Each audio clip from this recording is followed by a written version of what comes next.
ही position तुम्ही normal मारताय, normal. फक्त तुमचा जो उजवा हात असेल, डावा पाय पुढं पंजावरती. हा, मेन गोष्ट याच्यात एक राहिली ती म्हणजे तुमच्या कोणत्या पायात ताकद जास्त आहे, आलं लक्षात? तो पाय पुढे घ्यायचा, आलं लक्षात? ज्या पायात थोडी कमजोर पाय तो कुठं घ्यायचा, मागं घ्यायचा. कारण का ह्या मोमेंटवर वाढायचं तुम्हाला फाट. ही जग नाही, तुम्हाला जो तुमचा पाय पावर आहे त्या पायाने तुम्हाला फाट मध्ये पुढे पडायचंय, आलं लक्षात? जर तुम्ही आता हा माझा उजवा पाय झाला पुढे, मला कुठं पण काही जमता नाही. मला सुद्धा तेव्हानी दोन पाय दिले, पण एका पायात एक जास्त ताकद येते, एक पाय कमी येते. तुम्ही ऑब्झर्व करा, झोपून तरी बघा, तुमचा पाय थोडा जास्त वाटत नाही.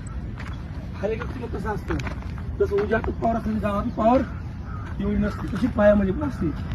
ज्याच्या त्याच्या जजमेंटनुसार फक्त तुम्हाला पोझिशनला थांबायची.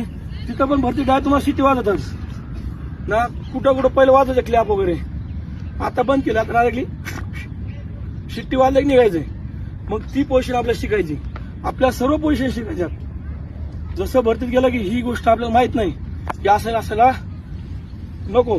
मेन गोष्ट 100 मीटर पळायचंय, पळताना तुम्हाला असं दाखलेलं असतं, आलं लक्षात? एवढ्या एरियामधून पळायचंय.